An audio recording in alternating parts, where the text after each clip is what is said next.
Hello, fourth graders. All right, so we have a quick math lesson today. Your goal in math today for Tuesday is to be able to think about and work with some word problems that have to do with angles. And so we're going to kind of amp up what we've been doing and taking all the skills we've learned in this unit and applying them to some real world situations. So I just want to take a look at this example. So I'll read the problem to you. It says, 1/2 of a pizza was left at Andrew's birthday party. The pizza is shown below. If Andrew took a slice that was 60 degrees, what is the degree measure of the remaining pizza? So here we have to use a few things that we know about angles. First of all, if this is half of a pizza,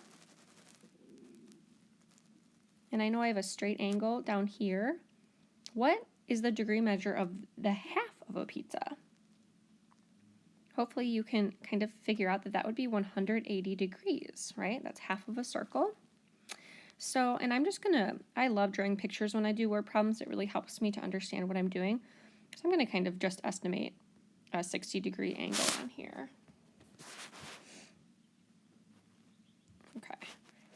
So, and again, I'm not using a protractor, so it's not perfect, but there's a 60-degree angle.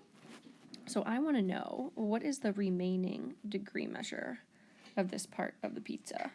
So you can solve that in a couple of ways. One thing I might do is just subtract away 60 degrees.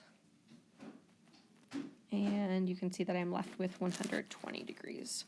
So remember that when we write the answer to word problems, we want to make sure to include a label on our answer. So you can say, the remaining pizza slice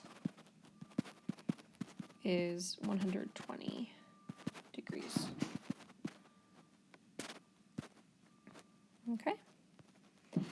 All right. And so again, using, in this case, we needed to kind of understand supplementary angles. We know that supplementary angles add up to 180 degrees.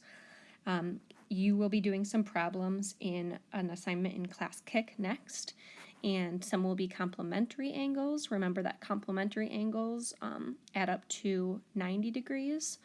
And then remember also that a full circle is 360 degrees. Those are all really important things to know in order to complete today's assignment.